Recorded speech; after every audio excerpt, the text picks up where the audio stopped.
Really, to tell you the truth, the process started with pain. I was in pain. I was powerful at the time. I had just got incarcerated. The feds was taking my houses and my businesses and all that stuff or whatever. And I had lost my homeboy. So I had a lot of pain while I was sitting in there, and just me reflecting on my homeboy who was like my little brother. I lost him. And it just made me sit down and start writing. So I was writing about my boy, Bruce. And I just started reflecting on the rest of my life, which a whole lot of stuff was happening in my life and had happened in my life. So it just made me start writing.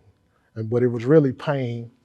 I was locked up. I was mad at myself and just upset. I'm in the system. So I just had to relieve that stress. And I started writing, and I found that to be a way to relieve stress for me, is to let it out on pen and paper. Wow. And so a lot of people ask me, they say, well, how come you won't put a picture on the front of the cover off the front line? Because I'm saying, I don't want this to be a Black urban book. I want it to be a book for everyone, So I only put off the front line in there because it'll catch so many different people. I'm a chess player. It could have caught my attention from playing chess. Okay, we're on the front line. I play sports, football. It could have caught my football player attention while he's at the store. He said, off the front line, okay. Well, let me see what this is about. He thinks it's about football. Or it could be about a war. You think you've been in the military and stuff, you think it's a war book, but it's not. So that was my way of attracting people without a Black face or a white face or street life, bars on the book. I just wanted it to catch people's attention off the front line. I want to tell you guys about a perspective coming from, I was a young man when Bryce was going through all of these horrible situations, just trying to figure it out as a young man himself. The number one thing that every young person needs, if you don't have a father in your life that's just going to be there for you, that you can get advice from, if you don't have an older brother like I did, there are still mentors that you can just attach yourself to. You have to find a mentor. That would be my number one word of advice to all young men that are looking to see where their life is going to go, what positive steps they can take. You've got to find that positive mentor in your life. And I was very, very fortunate to have Bryce. Later on, we got our father back in our life, and I was very grateful for that.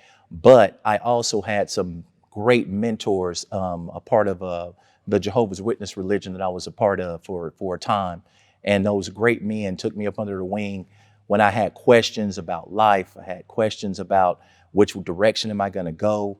It could have went either direction. It could have went positive. It could have went negative at that time. And every young man has a situation where they go through those things. Bryce, he's more than a big brother to me.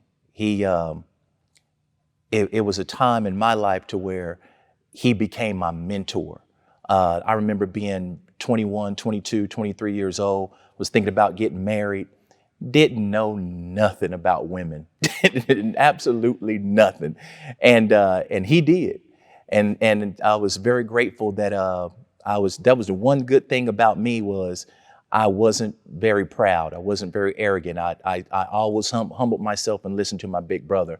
And it paid dividends for me, absolute dividends for me. So it's just, I just want to tell him, like, in this type of scenario right here, I know I tell you all the time, man, but you know, what you did for me it's like What you did for me. unprecedented what you did. And I'm very grateful for that. I'll always stick by my big brother, no matter what. I mean, everybody makes mistakes. Everybody knows that. But when you have somebody that you know loves you, you better stick close to them, because I'm telling you, it's not that many. It's not that many people out here. You think you might have some, but you don't. So when you find one, stick to them. And that would be my advice for all the young people out there, to get young men, young women, find you a mentor.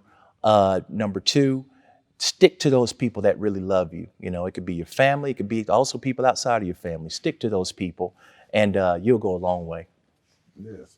And what I want to give to the youngsters is that, especially the youngsters where we grew up at over there at Pitt Center on the east side of Oklahoma City. So I want to tell the youngsters, you know, I know you're struggling right now. You're young, 6th grade, 8th grade, you're really learning a lot right now. But what I want to advise to all my youngsters out there and all the little YGs and all that, I would advise education. No matter what you are going through, please go to school. Please educate yourself. Because all the game that I was in, I went to school. I went to school, graduated from high school, and I graduated from college.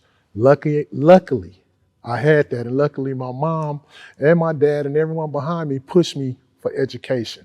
I was thinking, forget education. I'm out here in these streets. I want to pimp. I want to rob. I want to do some other stuff, sell some dope.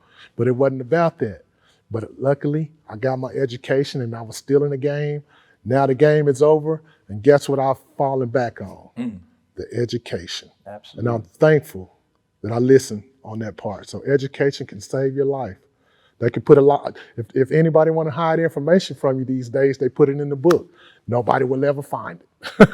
So I'm advising everyone to read, listen to your teachers, little fellas. I know it seems square going to school. When you see all your homies out there doing big things, go to school, little brothers and sisters. Everyone, please go to school, get your education. Absolutely.